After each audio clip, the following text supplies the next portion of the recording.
I met you on a Thursday, Friday I took you home. Well, Saturday I'm begging you, baby, just leave me alone. Stop, I'm sorry, fuck it, no, I'm sorry, guys, I can't do this, I won't do this. I was going to do this review with all these sketches with the gatekeeper and the black hole, and try to review Bloodwing's Pumpkinhead's Revenge, but you know what, I can't. I can't write a review for... I can't make this funny. I spent all week sitting in front of a blank word processor screen writing nothing because I couldn't make this funny. And you know what I finally realized, as the deadline was coming up, that even if I could write something funny, I shouldn't. You know why? Because the worst thing I can do to dignify this piece of shit is by putting more effort into it than the fucking programmers did. You know, I spent a whole month before that playing this, and then when I couldn't play it, I researched it, and then I played it again, all in an attempt to answer one simple question. What the fuck is this? And today, as I sit here before you, I'm sorry. I have nothing. I have no answers. I have no review. This thing defies reviewing. And trying to write my own review of it was like my own personal black hole. And, you know, I'm sorry. To be honest, I'm not even sure this thing exists. I don't know what I'm holding. What is this? I think this is some kind of elaborate joke played on mankind. Stop! Whose turn is it? Answer me, maggot! Oh, shit. I'm sorry. I forgot to tell you, dude. We're not doing the gatekeeper thing this week. Fool! I am the bookkeeper! No, seriously, dude. I'm calling the whole thing off. I'm really not feeling it right now. Oh, come on, man! I went and bought a robe and everything! No, I know. I'm sorry. Maybe we can do it some other time. But I want to do it now! I've been working on it all week! I banish you to the black hole! Oh, dude, seriously. Oh, please. No, it's embarrassing. It was sad when I was doing it. I am the beekeeper! Oh my god, I wrote that! This is a worse idea than the Spoony bum.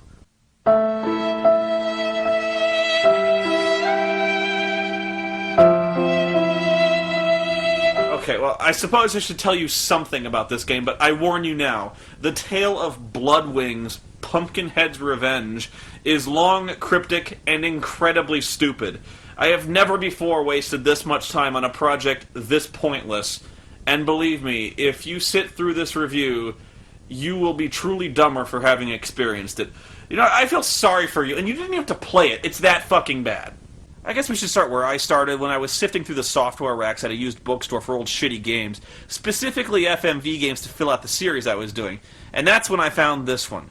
Yeah, $3 fucking. I still feel dirty and cheated like I paid to have sex with a monkey.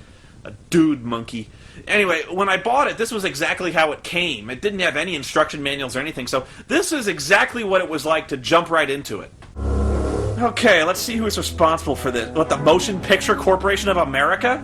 And Bad Interactive? Yeah, that's appropriate. Oh, that's BAP. Yes? Can I help you? Hello? Did the game just lock up? Beware. You are entering the world of Pumpkinhead. Wow, you guys really took advantage of this brand new full motion video technology, didn't you? It's almost like there's too much action to be contained on one screen. You have the ultimate bleeding edge technology, and you use it to stage this static, poorly lit waste of my fucking time? A withered old crone I can barely see? I've seen fucking lawn decorations on Halloween more animate than this, and scarier too. And get this, that's the entire setup for the game. We go right to the main menu from there because apparently that's all the foundation we need. You know what, already I got a big problem with this fucking game. Who the fuck is this? Where the fuck are we? Is this medieval times? Is she a witch? Someone's grandma? Is she Pumpkinhead? Who the fuck is Pumpkinhead? Where's the world of Pumpkinhead and why the fuck am I entering it? And how the fuck can I beware of Pumpkinhead if I have no idea about anything? So I start the game thinking maybe there will be some kind of introduction to explain, but no. All it says is, loading periphery, and the periphery to what? The world of Pumpkinhead? This place is even more poorly defined and metaphysical than the fucking terrain of Testament. You know, at least the Ultimate Warrior laid out some definitions beforehand. I don't even know who I'm supposed to be! How fucked up is that? I haven't even started the game and I've already lost all sense of identity. Where am I? Where am I going? What am I doing? What the fuck is that? How did I just kill it? And what am I shooting? Looks like I'm shooting loogies out of my cock. And why did that thing just turn into a tornado? Or did it become the Tasmanian devil? The tornado thing doesn't go away. It just blocks the hall until you step into it, at which point this happens. You control a hand as a cloudy, ugly brown FMV starts. Who? What? Where? How? Your first inclination is to click your hand on the blue-green crystals you see, but you can't really tell if it does anything. Your hand sometimes closes and makes a noise, and sometimes it doesn't. Is it good? Is it bad? I don't know. I couldn't even tell if it was making noise because of the crystals, because your hand doesn't really have to be near one most of the time.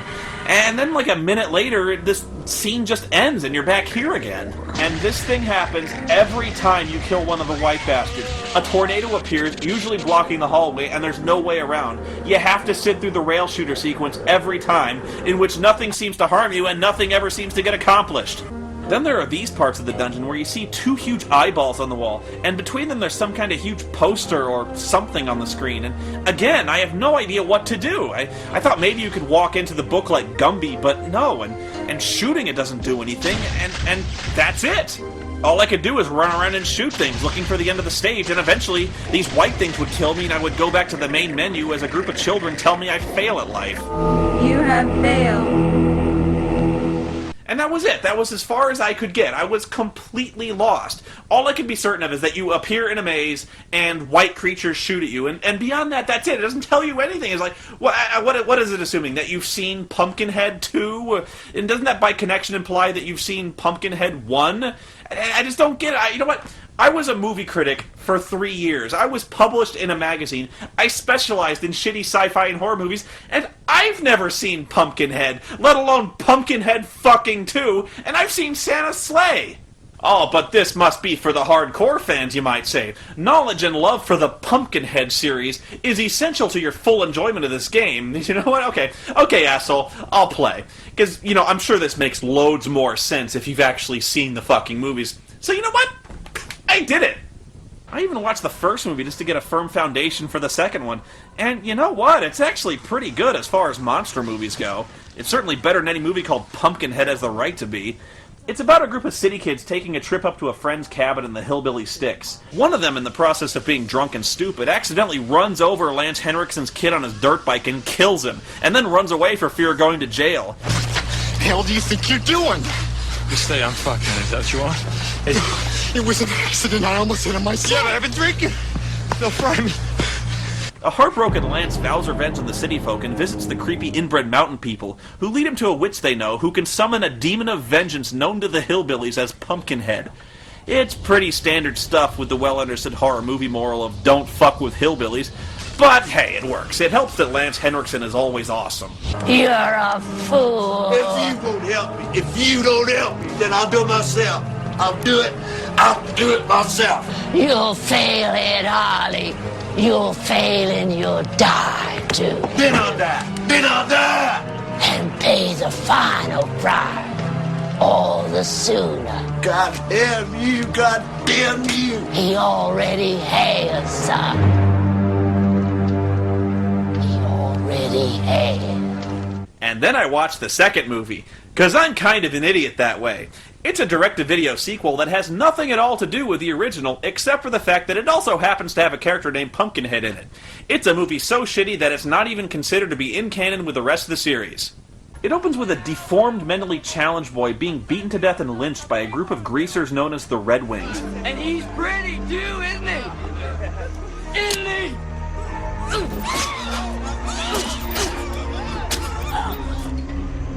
Drop him! His distraught mother, in her grief, studies black magic for decades in some attempt to seek a way to raise him from the dead, but later on decides not to go through with it because she knows the spell would unleash a hellish evil upon the world. And then she gets hit by a car full of assholes who get kicks by driving around the backwoods with their headlights off. Here we go.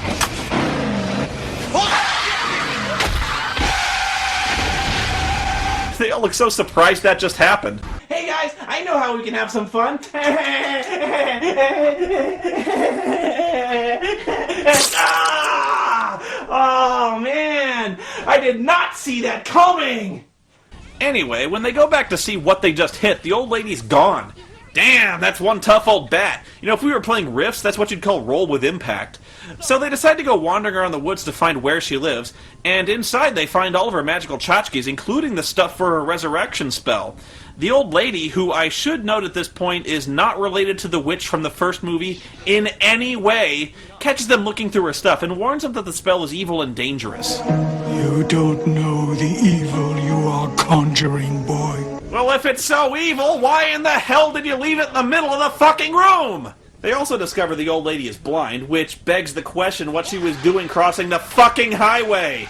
She tries to stop Danny from taking the magic stuff, warning him again that it's evil, so he cranks her over the head with a fucking flashlight and accidentally torches the cabin with her inside it.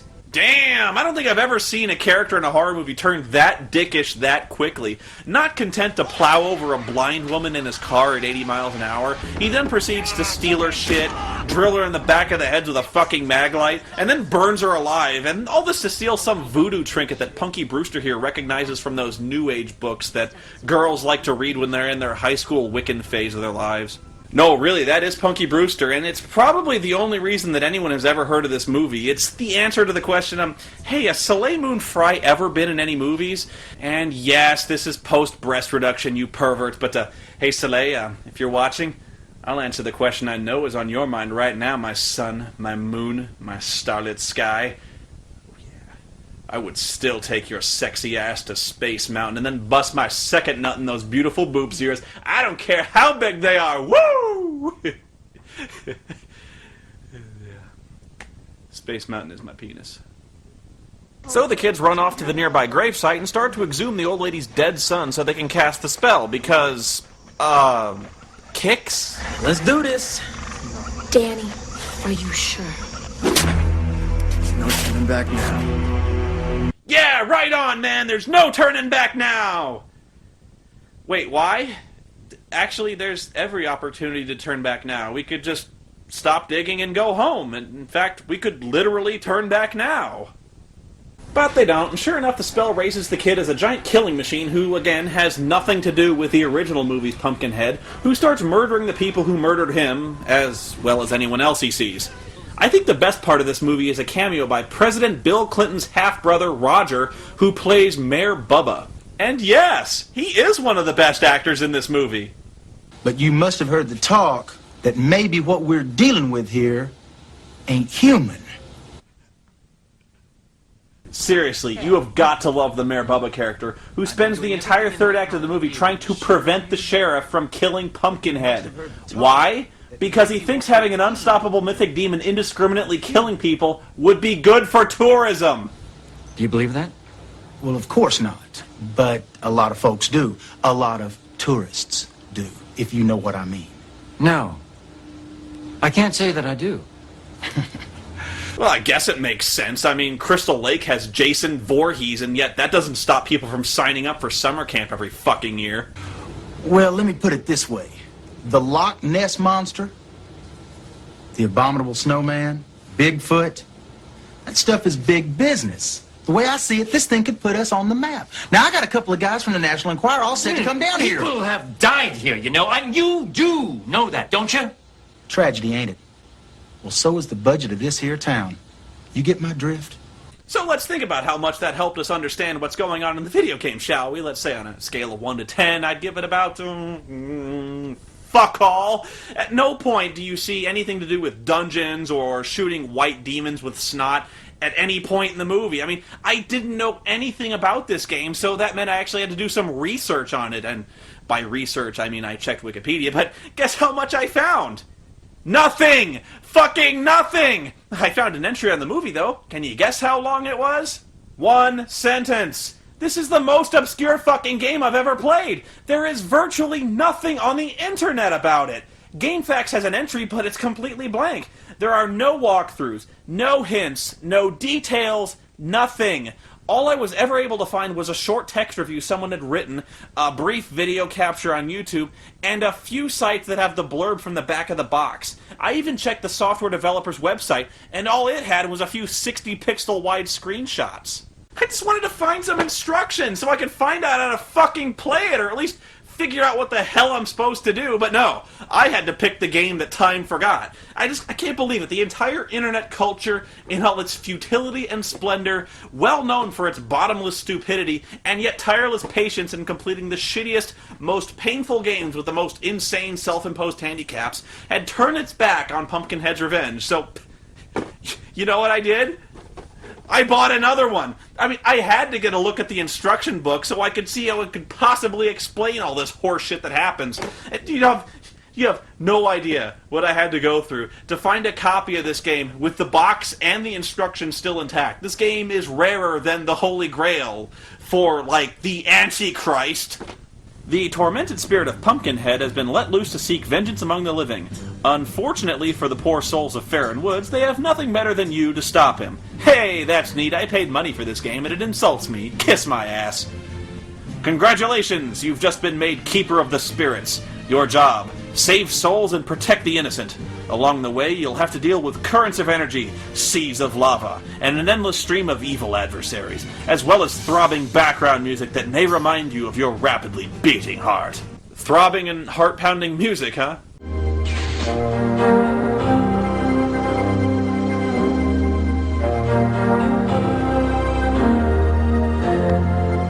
I love how the manual puts the background music in the same list as deadly seas of lava and enemies trying to kill you as another obstacle you have to contend with as you play the game.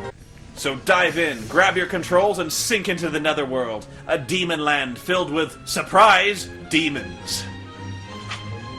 Everyone and everything here is out to get you.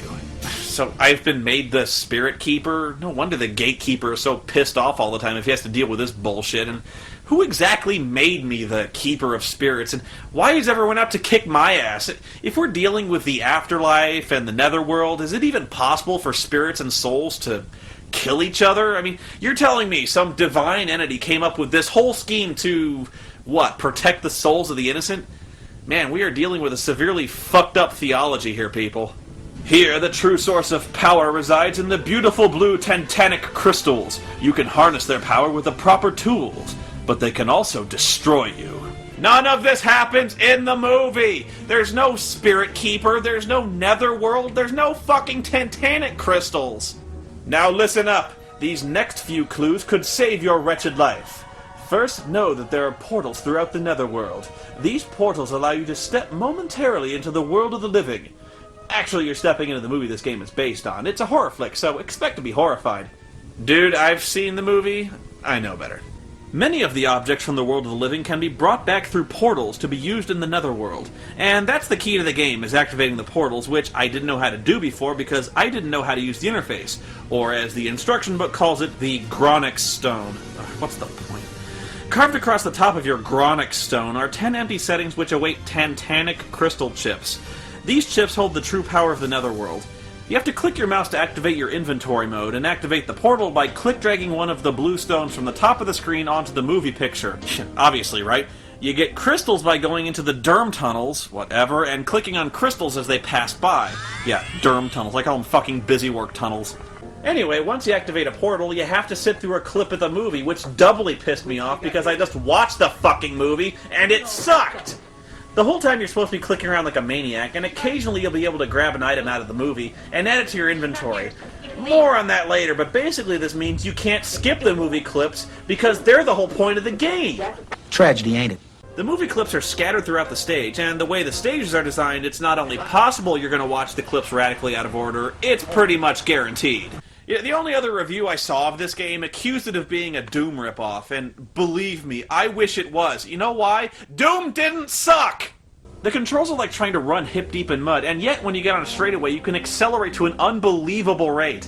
I spent half the game getting hung up on corners, though, and by the way, good luck trying to shoot things at long range. There aren't any alternate weapons either, just the cocksnot thing. You have limited ammo too, as represented by the green vial in the corner. I've only ever seen one place where it's possible to recharge it, because apparently in the netherworld there exist long green glowing recharge tunnels, constructed specifically for this purpose, and when I made it through I got maybe an eighth of a fucking inch of the meter bag. Yeah, thanks a pantload, dicks. And as far as I can tell, there's no way to get your life back, so while you're watching one of the movie clips, one of the albino fetus things will inevitably start munching on your ass, and by the time you've slowly wheeled around and blasted it, presto, half your life's gone. You have failed. I read through the whole book, and even though it tells you to collect items to use in other places, I've never been able to figure out how or where to use any of them. I eventually just started experimenting with them all. I tried using a beer I found, which didn't seem to do anything except make the controls and graphics even worse than they were before. Hard to believe, I know. There's a mirror that kind of shimmers. There's a chain with a hook on the end that attaches to the ceiling and swings there for no apparent reason or effect. There's a watch that temporarily stops time, I think, and I found a bunch of things that don't seem to do anything, like a Blair Witch doll, a bong, a flashlight, a fiery thing, a guitar, a cardboard box, a stereo, a shovel, I don't know. My favorite useless item is the cigarette, because when you use it, it kills you!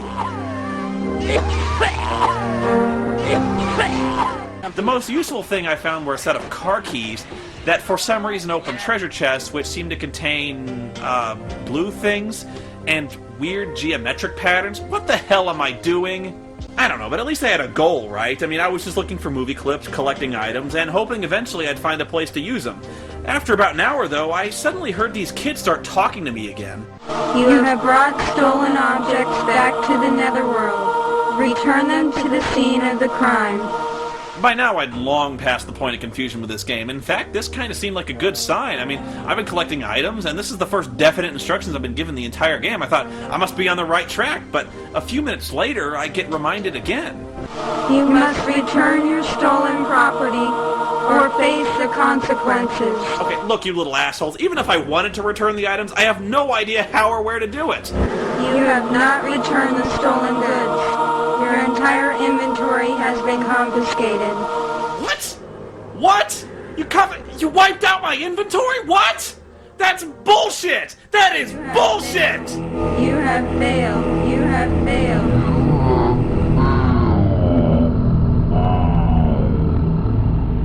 Pumpkinhead!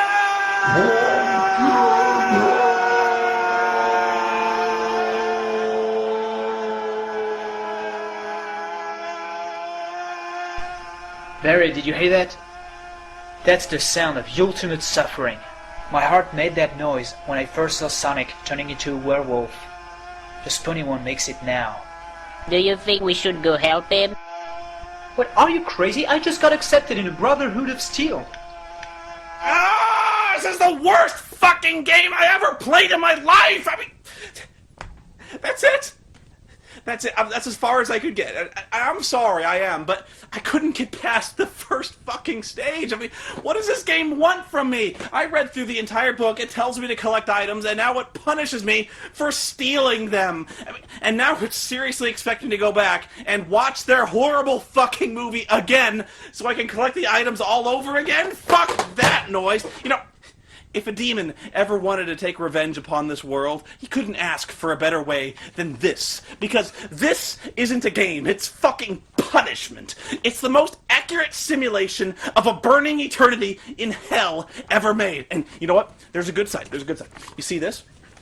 The people who made this game actually had the balls to put their names in the back of the fucking instruction book. And I swear to God, if I ever find any one of you assholes, I will fucking kill you! I will stab you in the brain! And this game is fucking unholy, it's so bad! God damn it!